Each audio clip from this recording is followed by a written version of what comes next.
WTL. It's time! WTL. I think we got a show. Oh yeah, we got a show. WTL. And welcome back, everybody, to WTL. Where's the Line? Nebraska's first and only sports betting show. I'm your host, Andy Classen, joined by JaBron. Oh, the Parlay Pounder. You got it. We're back. Hey, and you know we always do those hits and misses. Yeah. Let's just start off hot. Congratulations on your parlay. Yeah, had to hit that underdog parlay. That was a lot of fun. Obviously, it's a good one to get going at the start of the playoffs, get you going into the divisional round, and then obviously into the AFC, NFC championship round. There you go. I'm ready. Little higher, lower, 3 pick 'em, and you just took care of business. You said it was a surefire. Surefire. It was surefire. Lad McConkey was going to get a bunch of targets. Lad. Obviously did. And then, Derrick Henry scoring a touchdown is just a lock nowadays. So, it was a lot of fun, and hopefully I can hit it this week as well. All right, well, let's hop into the conference championship. Well, this is divisional round. This is divisional round. Don't get ahead of ourselves here. Yep. And we're going to start with the early matchup. The number 1 seed, the Chiefs, last week took care of BYE. Yep. Beat those guys pretty handedly. And the Texans took care of the Chargers, 32-12. I was a little surprised. Obviously, we liked the Chargers last week a little bit more than that. For us, yeah. Well, and it was a 4 versus 5 seed. I just thought that the Chargers could perform better than that on the road. That was not the case, so give the Texans their flowers. Let's dive right into this line. With all that being said, Kansas City is still your 8-point favorite. Yeah. Your over-under is at 41.5. That's actually been bet down over the past couple of days to 41.5. And I've also seen a lot of 8.5s on the board as well. So you're seeing 8.5s, 8. I'm currently on ESPN Bet looking at square 8. Well, I mean, right off the bat, I love the line for the Houston Texans. I Really? believe they keep this within a touchdown no matter what. Again, the Kansas City Chiefs, as great as they are not going to blow teams out. They get ahead and they cruise. That's the way that this game is going to be, I believe. And they might just win it right at the end, just like they like to win. You know, kick a field goal right at the end, walk off into the AFC Championship. These two teams did play each other in Week 16 when everything was, still. Everybody had to play. Sure. They're going for seeding and all that kind of stuff. The Chiefs won 27-19, and obviously you can remember that was the game that the Houston Texans stalled on offense after the injury to Tank Dell. C.J. Stroud was, crying, and everything kind of seemed like the end of the world for the Houston Texans at that point, and the Chiefs beat them by 8. Is that the reason the line's where it's at? I don't know. Could be. But, one thing that I really want to get into here is, can this Texans defense do what they did against the Chargers? They picked off Justin Herbert 4 times, Andy, and that's just crazy because Justin Herbert is such a good quarterback. Usually takes care of the ball. They usually run the ball so much. And they run the ball a lot, and guess they got him in a couple bad situations. The Chiefs quarterback, Patrick Mahomes, a.k.a., the second coming of Joe Montana, everything. He has not thrown an interception since Week 11. This guy has been sharp. Yeah. He has kept the ball to himself. They have been able to run clock. They have been able to beat teams because they do not turn the ball over. Something's going to give here, Andy. I want to hear what you have to say about this matchup. The Houston Texans are going to give. Robert Woods is still questionable. So is Joe Mixon. He's still questionable on the injury report. Early in the season when Mahomes did have more interceptions than touchdowns, they had a lot of receivers that were still out dealing with injuries. And so it was a feeling out process. And it feels like Mahomes, throughout the last 3 or 4 seasons, that's what he's had to do after the departure of Tyreek Hill. Yeah. And that's just not where they spend a lot of money. I will tell you, I still feel like he's going to push the ball down the field, so I would not be surprised. And maybe we'll get into that when we do the underdog pick'ems and stuff like that. That over half interceptions is a popular bet right now. Yeah. So I wouldn't be surprised. And that's once again, give Houston their flowers. Yeah. They are a good defense. For sure. They're a real good defense. It's just that at this time of the season, Kansas City hits another gear. I think at kickoff, it'll be 25 or 26 days since the last time they had to play a meaningful game. Right. So they're going to be well rested. They're a veteran team, and all these offensive weapons that were missing early in the season are back now. Yeah. Ah, man, I like the 8 points here because I don't think Okay. Kansas City wants to mess around. Yeah. I get what you're saying, and they had that confidence, and they still do. And we've seen it in the playoffs with these guys, too, Yeah. where they just win close games. I think this is a spot where, wow, we've had basically a month to just sit back, watch film on two teams that we're getting ready for. One team we've played somewhat recently. Already, yep. And we're rested. They're not. In fact, some of their big-time playmakers, Tank Dell's gone. Yep. Mixon's still on the injury report. Yeah. And say what you want, C.J. Stroud is still a young quarterback in the league. He is. Yes, he is. He is second year, second time being in the playoffs, though, which is nice.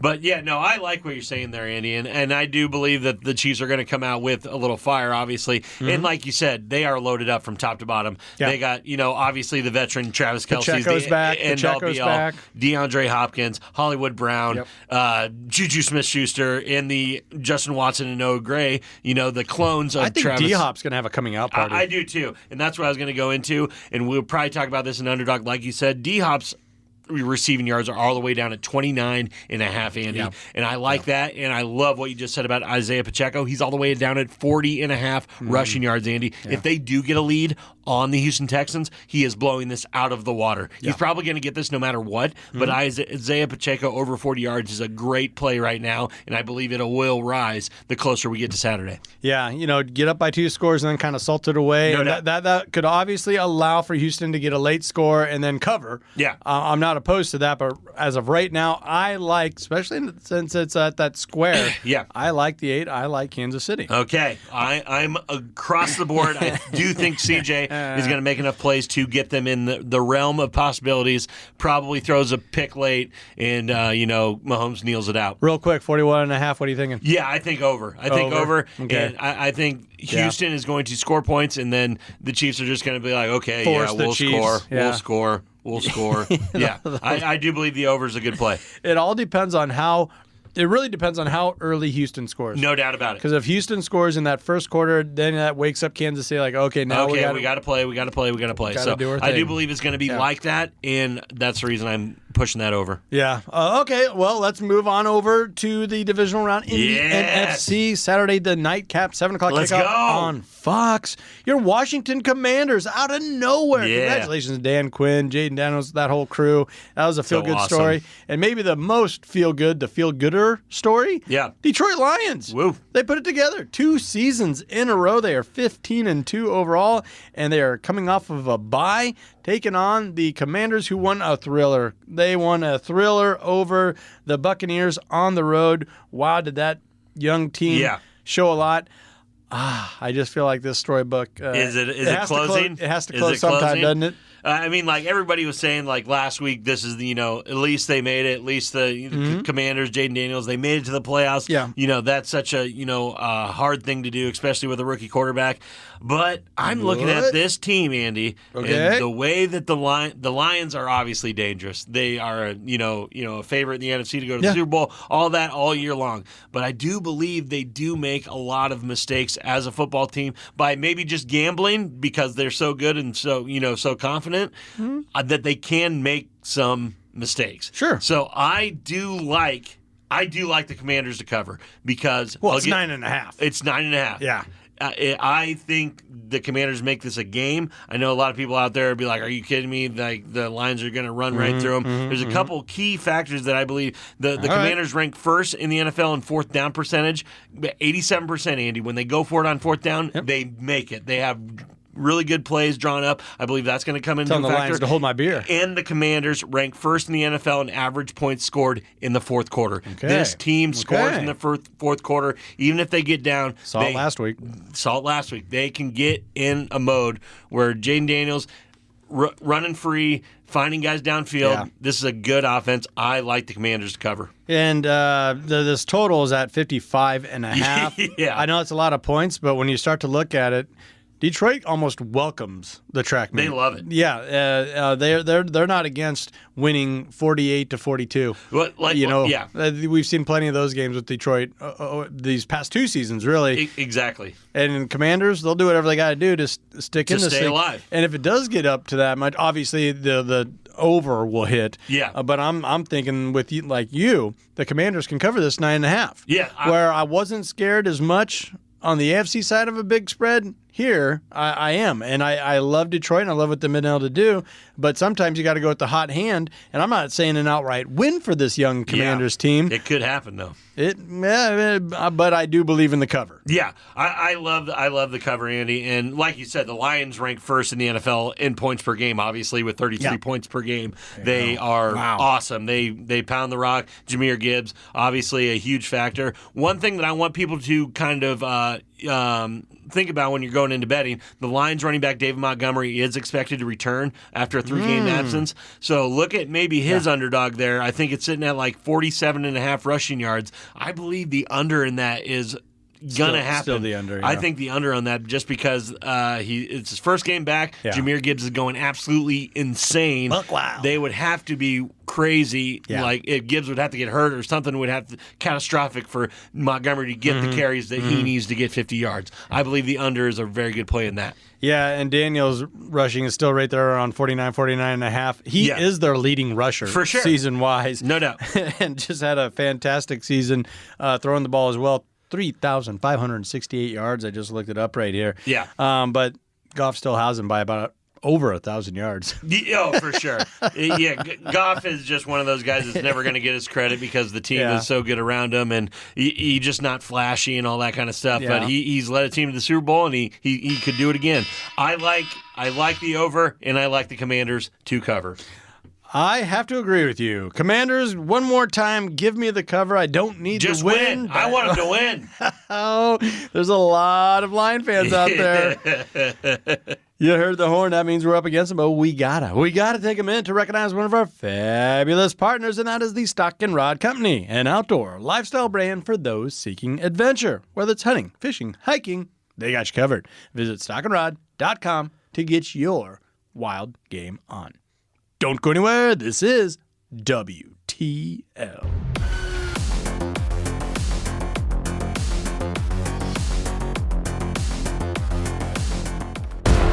WTL. All right, Brain. You don't like me and I don't like you. But let's just do this and I can get back to killing you with beer. WTL. And welcome back, everybody, to WTL. You know what that stands for. Where's the Line? Nebraska's first and only sports betting show. I'm your host, Andy Classen, joined by JaBron. The Parlay Pounder. You got it. Hey, we got to stay hot. We do. You know, we talked about the Saturday games in the divisional round. Now we got to hop on over and continue this ride to Sunday's matchups. Let's go. And let's just start with the Eagles-Rams? Eagles-Rams, baby. 2 o'clock kickoff on NBC/Peacock. Last week, the Eagles took care of business and knocked off the Packers. Kind of put them in their place, didn't they? Yeah, they really did. Winning that 22-10. And then on the other side, the Rams, this was the most shocking game to me of the entire weekend. Yeah. Vikings just totally Viking themselves. Yeah, they really did. Wow, 27-9. You know, I just thought, I didn't think Minnesota could ask for a better scenario. Nope. You know, our hearts are out for everybody and the fires and everything else that it's going on in California and L.A. It's insane. But that was a huge distraction, and the L.A. Rams didn't even get to have their home game in the playoffs. We had to play in Arizona. I just thought too many things, and finally, Vikings, it's your time, right? You can get one. No, not the case. Falling to the Rams, 27-9. So let's get into this Rams-Eagles matchup. This is going to be your 2 o'clock kickoff on NBC. This line opened up at -6, a square 6. Philadelphia is your favorite. Now I'm seeing a lot of 6.5s out there. Mostly, yep. Yep, a lot of 6.5s. Your total has been bet down quite a bit to 43.5. Yeah. I guess that makes sense because the Eagles like to control the game, run the ball, and even when they can score, they'll just take a knee. Thanks a lot. Thanks for the cover. I think Saquon Barkley has a lot of sorry, guys. I know all those anytime touchdown bets were plentiful. Especially with him. Geez, and you still could have scored. This game was in hand. But yes, anyhow. it was. It's okay. But what are your initial thoughts here? Philadelphia 6.5. Yeah, my initial things is the Rams beating the Vikings was a case of L.A. taking on a regressing team playing their worst football of the season, more so than the Rams playing good football. Okay. That's how I felt watching that game. I just felt really bad for the Vikings fans out there. Had a stellar season. But you could tell these last couple weeks going into the playoffs, you did not like where they were. You didn't like where they were going to be. Yeah. I think they're playing their best football around, week 8, 9, 10. Nobody expected them to be where they were. Nobody expected them to be there, but nobody expected the Rams to be here either. Yeah. So It's 10-7 is more unbelievable than 14-2. Exactly. Exactly. I'm just saying everybody expected the San Francisco 49ers to be in this spot. Right. But it's worth noting right now that the guy that you're just talking about, Saquon Barkley, racked up a blistering 255 yards against the Rams when these two teams met in the regular season. I've seen no indication that the Rams have solved that issue.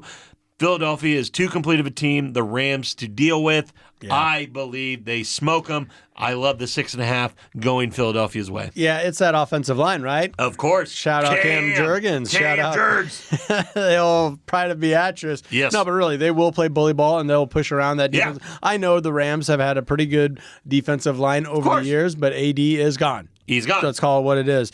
And A.J. Brown, he's just going to keep reading his inspirational books, his motivational books throughout the game. And when he does that, I guess look out. Or go to sleep or whatever he does. I do have a play on A.J. Brown, but I'm going to keep it into my underdog plays here. He did miss practice on Wednesday and having only one catch for 10 yards last week. So I don't think he's going to be so much of a factor. But, Andy, the Eagles are 9-1 at home, including last week's playoff game. They do not lose at home, and especially to this on and off again L.A. Rams team.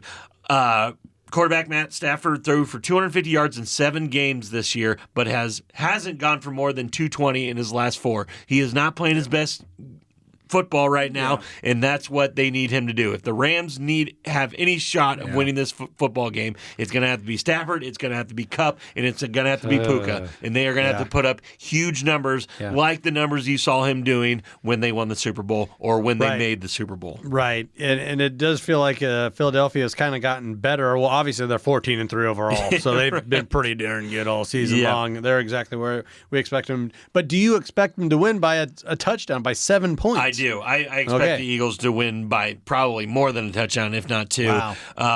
There's an easy path to that. Not an easy, but I do believe, and I believe that the ground game for the Eagles and that offensive line and the best player in the NFL, Saquon Barkley, to smoke these fools. So it makes sense that it got bet down to 43.5 because you're not expecting much out of the Rams offense. No. But what kind of an output are you thinking of for the Eagles offense? Is it still the hot play, even though it's been bet down 2.5, 3 points? Yeah, I don't know, Andy. This is a teeter one that I'm catch myself thinking that the over could hit just because, what if Stafford does get an early touchdown and gets that offense moving a little bit, and the Eagles kind of have to save face and score a lot of points. Saquon, don't take a knee. Yeah. And run it in. When these two teams met, when Saquon went off for 255, the score was 37-20. So that would go way over this, total. So I do believe there is a way in the way that the Rams defense is showing little resistance. I believe the over is the play to do. So I will side with the over. All right, over we go. Yeah. All right, well, let's move on to the nightcap. Woo-hoo! This one is going to have all the eyeballs. Go. Here we go on CBS, the Bills versus the Ravens. Last week, I split these games. Got the Bills. They covered easily over the Broncos. 31-7, really put it on the Denver Broncos. But the Ravens kind of beat up on the Steelers. Yep. I thought the Steelers could hang in there. They were just outclassed. Yeah. They were outmanned. You just saw Superstarred, everything. Everything across the board. Outcoached. 28-14 outcoached. But it really shows you why this is a 2-3 seed. And this line has had some crazy movement. Yeah. Buffalo was your 1-point favorite. Now they're your 1.5 point home dog. Yeah. 1.5 home point dog is what I'm seeing on a lot of books here. Yeah, I think by the time this kicks off, Andy, it's going to be a pick'em. This is insane. These are two of the best teams. This is the type of feel you want for a divisional playoff game. These are two of the best quarterbacks. Literally doing 1 and 2 in MVP right now. Josh Allen first, Lamar Jackson, close behind him in second. Like you said, Andy, the Bills dominated the Denver Broncos. There was little to no resistance from the Broncos in that game, but I do believe the more the more impressive win is the Ravens beating up a divisional opponent like the Steelers in the way that they did. Yeah. I just don't believe, Andy, that the Bills have their run defense ready for King Henry and Lamar Jackson.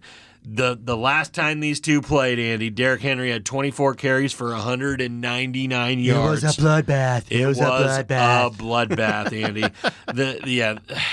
This is insane. I mean, that was week 4. It was. And let's see here. I want to get this score right. Yeah, 35-10. Cook only had 39 yards rushing. Josh Allen only had 180 yards passing, one of his lower outputs of the season. Yeah. And Baltimore I remember that game. They just pushed them around. They did. And they were really picking on their linebackers. But Milano was out. He was out that Bernard game. and Taron Johnson were all out for the Bills defense. The defense is near full strength now this could be a good game, Andy. I just believe Lamar gets it, finally gets that AFC Championship and pushes his way to, into that game against Mahomes, see if he can get to the Super Bowl. Yeah, I'll counter that with this is a home playoff game in Buffalo, and if I'm a Buffalo fan, I'm thinking if it's not now, when is it? Right. Josh Allen is playing at an elite level.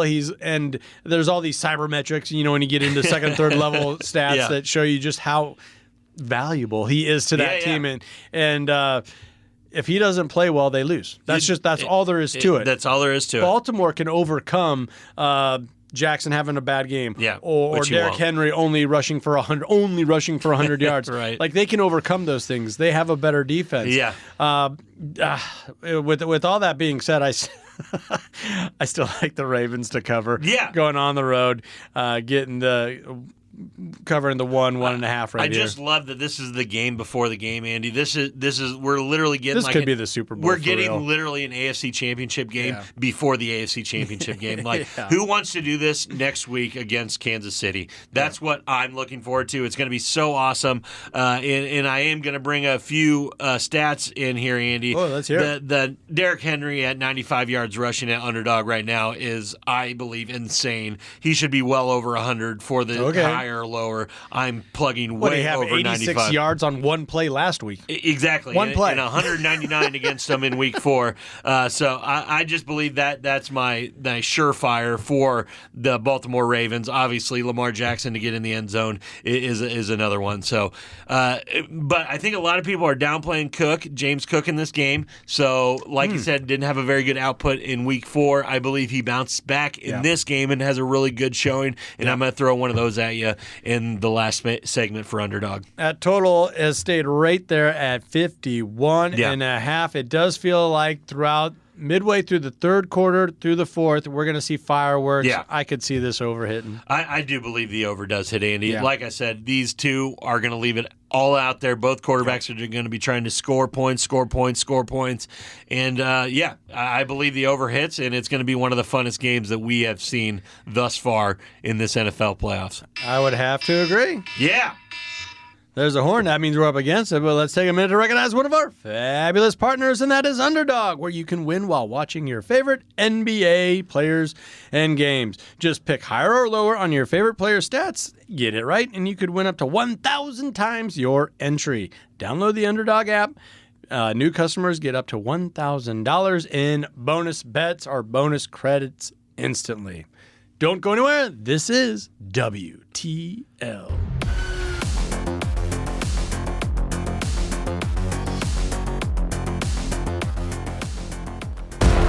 WTL. I'm a cop, and you will respect my authority. No, that's not how you uphold the law. WTL. And welcome back, everybody, to WTL. Where's the line? Nebraska's first and only sports betting show. I'm your host, Andy Classen, joined by JaBron. Oh, the Parlay Pounder. You got it. We're back. Yes, we are. And we talk a lot of NFL Divisional Round. Now we got to talk about Monday night. The college football season's finally going to come to a close. It's going to be epic. January 20th, Atlanta, Georgia, 6:30 kickoff. Been waiting a long time for this, but your 8-seeded Ohio State Buckeyes are taking the 7-seeded Notre Dame Fighting Irish.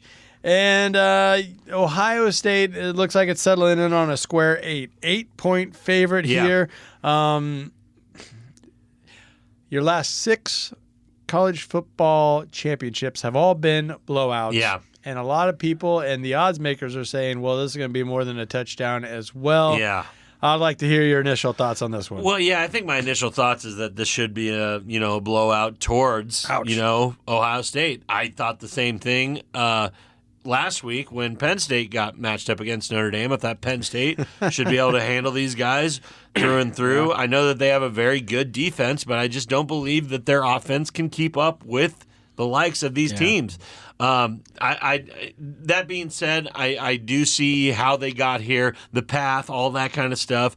When you look at the Buckeyes, they have beaten Tennessee, a very good Tennessee team. Everybody was talking, that was the SEC's final hope this year, is that Tennessee could run the table for them.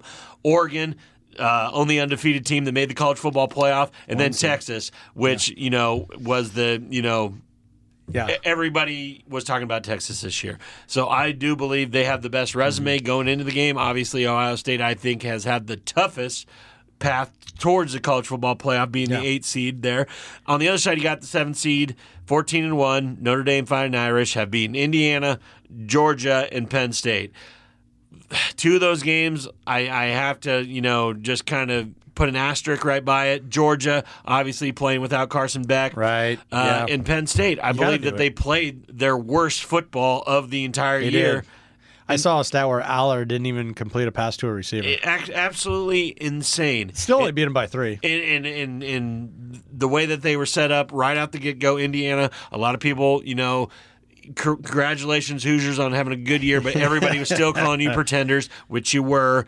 It just... Hey, they've only lost to 2 teams this year. Yep. Ohio State and Notre Dame. Yeah, the 2. Yeah. One of them's going to be the champion. So, just the way that you look at this, Andy, the Buckeyes are more talented and healthier as a team right now. That's a good place to start.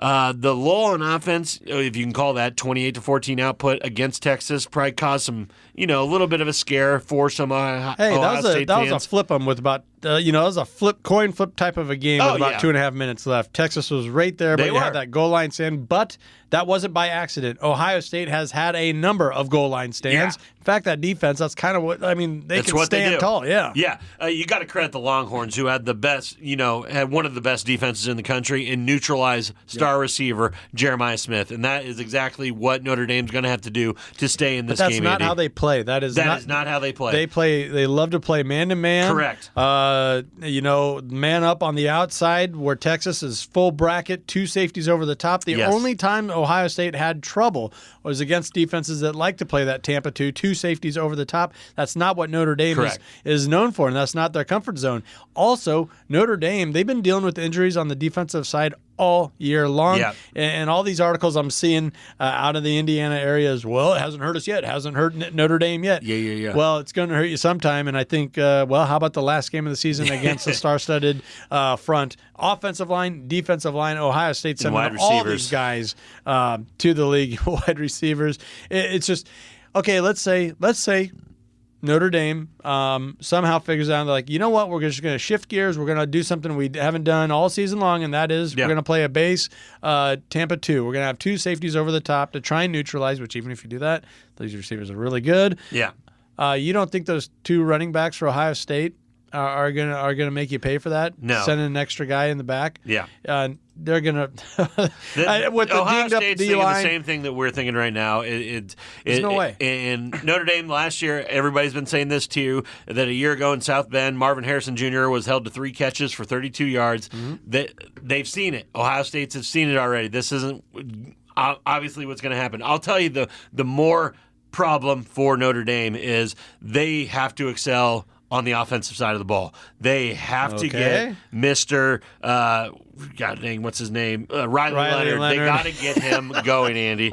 They awesome. do. I mean, he's been mediocre at best, Andy, on throws longer than 10 yards. But lately he had a completion of 32, 36, and 54. So they have got him going. Jaden Greenhouse had his first 100-yard receiving game in the semifinal. They just don't. They don't get a lot of yards, Andy, and Riley Leonard is going to have to strap on and put it all out on the line for this game for them to even have a chance. Even that's to kind of even a have fluke. a chance. You know, those 2 big passing plays, the defenders fell down. Correct. Like it was like Penn State really had to try hard to play as bad as they did. Yeah. Where you just had defenders tripping over the white lines. Yeah. So if you want to get into like player props and stuff like that, all the unders for me. Notre Dame receivers, I don't care. That's not going to happen again. Ohio State is so good at linebacker, and they're so good at corner, and both of those safeties are going to the league as well. Yeah. So I don't see, you're calling it mediocre. It's probably a below average. Passing attack. I don't think I'm offending anybody by saying that. No. And Notre Dame's had a heck of a season, right? Yes, they have. Their only losses to Northern Illinois. Shout out Cade Haberman, West Side product. Let's there we go. D-line holding it down. He did enter the NFL draft, put his name in the hat. So congratulations there. But I'll go back to it. All these articles coming out of Notre Dame as well. It hasn't hurt us yet. These injuries up front. Well, this is different. Yeah, I really feel like this Ohio State front is different. Yeah, I do too, Andy. And the only absolute way for Notre Dame to not only win this game, but to keep this game close and to even think about a cover, Andy, is that they got to pull Ohio State into a slugfest like Michigan did. And the conditions are way more favorable to Notre Dame if they force the Buckeyes to play between the hash marks. Use the play clock on offense, shorten the game, use Riley Leonard and design runs. It's going to be very hard for them to move the ball that way and keep the ball, in their hands. This game's in Georgia. This is in Atlanta, Georgia. I understand. Right? I understand. But they got to be smart with the ball. And if Ohio State gets them once, it's over. It's amazing that this has actually been bet down to 8. This line opened up at 9.5. Yeah. A lot of Notre Dame fans, I would say, got in on this. So I'm loving that 8 spot. Your total's at 45.5. That's been bet down. So that's kind of curious. Yeah. That's been bet down.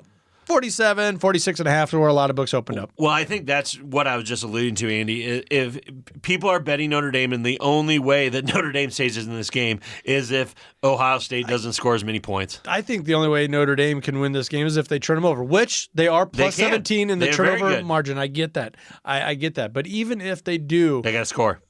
Yeah, they got to score. You still got to turn those turnovers into touchdowns, and I don't see it happening for the Fighting Irish here. It's not going to be easy to move the ball. I really don't see it.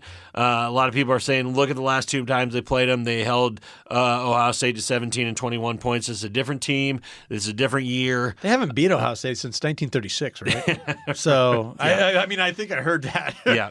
A lot of people are saying that the only way that Notre Dame can win this game is if they get them into a tie and beat them in overtime somehow. I believe that's probably the only way as well. Such a long shot. But I like Ohio State to cover. I think it's going to be a blowout. Give me the over. Give me Ohio State. I completely agree. JaBron, I love the over here. Yeah. Even though it's been bet down, I like the over because I think Ohio State is going to flex. I think it's going to be another boring national championship. I feel like the playoff has kind of lost its sizzle. I think people are kind of over college football, unfortunately, but it's still a work in progress. Yeah. And now you're asking for more teams in the playoff. We need 24 teams or 38 or something. Yeah, more. But I also think that Ohio State's going to cover that 8, and I think they're going to cover it handily by 2 scores. Somewhat easy. Riley Leonard just does not. The quarterback for Notre Dame just does not have the pedigree to put up with this type of a pass rush. Yeah. He doesn't have the passing capabilities. Yeah, I don't think so either. And he's one of the leading rushers. He's a phenomenal athlete. But when you're a big debate right now online is Leonard going to get drafted? Oh my God! If you're talking about if he's going to or not, going to get drafted, I mean, Huskers won their bowl game and we're barely above 500, and there's no question marks there, right? That Raiola just keeps pace, doing what he's doing. Yeah, doing what he's doing. He's going to get drafted, right? Any kind of sneaky lines or anything you're looking at other than the point spread? We like Ohio State covering that 8. We also like the total. We like the over 45.5. I do too. Yeah, those are the 2 I like, Andy. And I think this might be kind of a shining right off into the sunset thing for Ryan Day. I believe if he wins this national championship, maybe he gets a shot at the NFL, all that kind of stuff. I think he's tired of hearing the old you didn't beat Michigan, So I think this could be his, send off. I won the national championship. I don't have anything else to prove. Let's go try the NFL. So that's one of my predictions. Yeah. All righty. That probably would work out good. Then Ohio State would just have to hate their next coach that wins 90% of his games. Exactly. All righty. Well, let's take a minute to recognize one of our fabulous partners, and that is the Nebraska Brewing Company. World class in every glass. Don't go anywhere. This is WTL.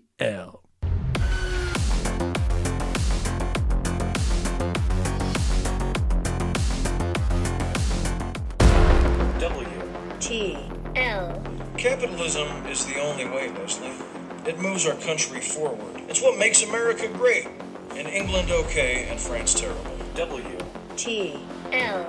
And welcome back, everybody, to WTL. Where's the line? Nebraska's first and only sports betting show. I'm your host, Andy Classen, joined by JaBron. Oh, the Parlay Pounder. You got it. We're back. Yes, we are. And we had a little fun last week going over a new sponsor of Hurrdat Sports. Yeah. And that is Underdog Fantasy. Of course. Underdog NFL. And we're just going to run it right back. We have to. Because we had a little bit of success there as well. We did. You smacked one of those 3-packs. Loved it. The old Parlay Pounder. Give us those parlay plays. Yeah. So we're just going to focus on each and every one of the remaining NFL games. Yeah. Give each one a couple minutes here and get some of our favorite picks out of there. And right out of the gate, this is going to be a heavily bet game because you can't talk NFLs, you can't talk Chiefs without a lot of money being put on the line. Yeah. So many stars in this game. Looking at Patrick Mahomes' higher, lower number of 250.5 yards. Yeah, through the air. Yep. I mean, I'm going higher. Yeah, I think a lot of Patrick's are, achievable this go around. 250.5 yards through the yards, 1.5 passing touchdowns. We did touch on it in the earlier segment. Will he throw an interception or not? I do not believe that he will. So I would go on the lower of half a interception. Yep. But my 2 best plays of this game, Andy, are, and we probably already touched on him as well, but Isaiah Pacheco, I do believe the Chiefs get a little bit of a lead and pound the rock a little bit. His rushing yards are only at 40.5 right now. I'm going higher on Isaiah Pacheco. I really like that too. And I know Kareem Hunt's our leading rusher, but that was out of necessity. Yeah. Pacheco is fully healthy now. And if they do get up on him, he's going to touch the rock quite a bit. I think the wild card here that's going to draw a lot of action that, kind of scares me, Travis Kelce. Yeah. 53.5 yards is where they're putting their line on Underdog. You want to say higher, duh. You do want to say higher, but I don't know. He wasn't that player throughout the season, right? You look at Kelce and you look at the numbers, and he's not having that great of a year and all that kind of stuff. But people have to remember, this is the playoffs. It is the playoffs. Right? Patrick Mahomes will revert to who he trusts the most, and who does he trust the most? Mr. Guy that's got him 3 Super Bowls. That is Travis Kelce. My best Travis Kelce play is that he gets in the end zone over a half of a touchdown for Travis Kelce. Put that in a parlay. That is going to hit. He will score a touchdown in this game. Yeah, that anytime touchdown. That feels a little bit more attainable, more secure than any yardage. For sure. That can go. I mean, I like the 5.5 receptions for Kelce as well, just because he's going to get so many underlooks and all that kind of stuff, seam routes, all that kind of stuff. But it does creep into the back of your head. Does Noah Gray? Does Justin Watson? Kind of cut into that a little bit, and I don't believe it will, especially in this first playoff game. But my X factor in the game is D-Hop. We go. They have his line way down at 29.5 yards. I believe he can do this in 1 to 2 catches. So give me that over on D-Hop's 29.5 yards receiving. Yeah, give me D-Hop all day. I do. Yeah, 2.5 receptions, 29.5 yards receiving. Yeah. Over. What about on the other side? Nico Collins anytime touchdown, basically a 112 type of bet. No, it definitely can happen, Andy, and I'm not against Nico at any point, especially with Joe Mixon kind of banged up. I do believe that they go that route a little bit. CJ is going to be airing the ball out a lot. That's why I'm looking, if I'm going to do anything on the Texans, I'm doing more of a, receptions or yardage base on them, just because I know that they're going to be throwing it out there a lot. So I do believe the 228.5 on CJ Stroud over would probably hit, and I like Nico Collins over 82.5 yards. One of the most popular bets on Underdog right now are wagers. Is that how they like to say that? Is Houston's kicker Fairbairn. Yep.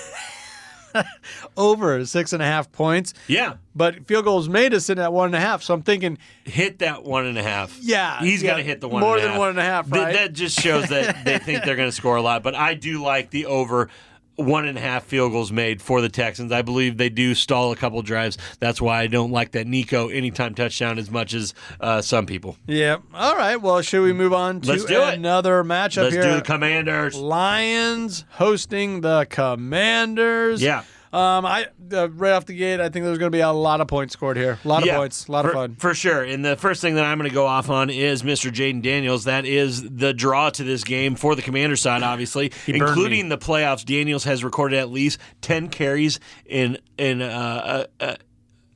has at least 10 carries in a game 7 times. So, his rushing attempts are right up there at 9.5. I believe that's going to be just as well this game, so I'm going to go higher than 9.5 rushing attempts. I just believe he's going to be trying to get those first downs, all that kind of stuff. Sure, so I believe 10 rushing attempts is not out of the realm for Jaden, so that is my pick on Jaden Daniels for this game. He had a fantastic game last week, but he still let me down because I was looking at yardage. Yes. And he was under yardage by about 10 yards. Yep. And I really feel that in the first half when he took that really tough tackle where they helicoptered him. Dial back, we need you for the whole game, need you for the whole playoffs. Love that. Attempts was still over, but the yardage wasn't there. 49.5.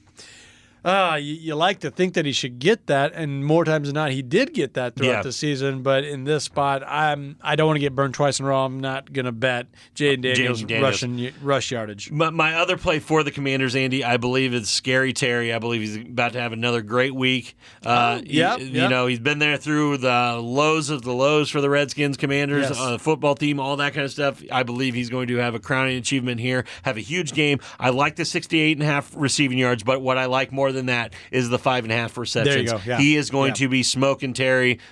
Scary Terry the ball the entire time. Yeah. He's going to have probably 7 to 8 receptions in this game. 5.5, I believe, is just a little too low. Hit that higher button on Mr. Scary Terry. I like Scary Terry. I like that play a lot. And I just opened up the app again. Yeah. Jaden Daniels is now sitting at 54.5 rushing yards. No go. It's going up. It's going up. Yeah. If you want his rushing yards, get it in as fast as you can when these lines go out. How about anytime touchdown for Jahmyr Gibbs? Yeah, of course. You got to love that. You got to love Jahmyr Gibbs scoring a touchdown. It's not going to be as much as it is. There's not much juice. It's not very juicy. Not much juice. And you got to love Jahmyr Gibbs on pretty much any of his lines, obviously, Andy. 84.5 rushing yards. You got to think that's good. I'm flipping my pick to their second string running back, a guy that's coming back from injury, David Montgomery. There we go. Missed the last 3 weeks.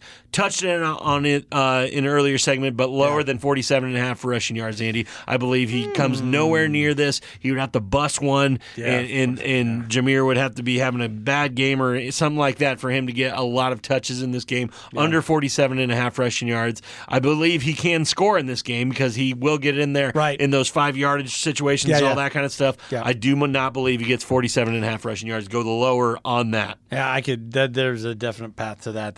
I feel like that's a good take there. Yeah. Let's move on over to the NFC. Let's do it. The Sunday game. The Eagles are playing the Rams. Everyone's talking about Saquon Barkley. Anytime touchdown, he should have had it. He didn't take it because he took a knee at the end of the game. Unbelievable. And it was even in a spot where it didn't matter. You're still going to control the game. I think the NFL is getting too smart for their own good. Yeah. Scoring 6 points is a good thing. For sure. Don't worry about giving the ball back to Patrick Mahomes, especially when you're not playing Patrick Mahomes. Exactly. Okay? Score the touchdown with that. Yeah. I'm going over a half a touchdown for Saquon Barkley. That's definitely a good play, Andy. The odds are better than Jameer Gibbs, actually. Yeah, exactly, and it's insane because this guy is going to score a touchdown. And I really like Saquon's yardage here. Rush plus receiving yards at 126.5. Yeah. Andy, he's going to skyrocket over this. He's probably going to have over 150 rushing yards. But when you're throwing receiving yards on top of that, give me that 126 all day long, Andy. Yeah. The play that I really like on the other side of the ball, Stafford is going to be slinging this ball. And who is he going to revert to? He is going to revert to Cooper Kupp. Yep. 4.5 receptions. He's going way over that. He's going to really? He's going to get over 10 targets in this game, Andy. All he has to do is catch half of those. Hits the bet. I love Cooper Kupp as low as 4.5 receptions. Put the over on that. Hey, Kupp's been a wagon all season long. He has been for like the last 8 seasons. Right. Does that mean Puka Nacua will not get his 7.5 receptions? I do not like that number just because it's really high. It Andy. is. It's very high. And I think Cooper's right there in everybody's mind just as much. I would rather take the 3 less receptions bet than, because I do believe that they will both have a boatload of targets. I just like that Cooper Kupp is way lower. Puka Nacua probably will hit the 7.5, but obviously he's going to be in that 8 to 9 range as well. So. All right, well, let's move on over to the game that's going to have all the eyeballs. Number 2 seed, the number 3 seed, Bills versus the Ravens. So many stars here, so many big-time lines. Anything rushing for the Ravens, I'm probably going higher. I'll tell you that right now. And they're some pretty high numbers. Derrick Henry, 95.5. 95.5. I believe this goes over, Andy. We talked about it. I really just love Derrick Henry in this game. He smoked him in the first game. I think it's a great game for Derrick Henry. 95.5. Lock me in for that. The last time these two teams played, Ravens really pushed around the Bills and established that run earlier. Does that lend itself to Lamar getting over 223.5 yards passing? Will the pass be set up by the run? Yeah, I really don't think so, Andy. And one of my best plays is his. I'm going under on his passing attempts at 27.5. That is going in my parlay. That is the first piece that you're going to get here, folks.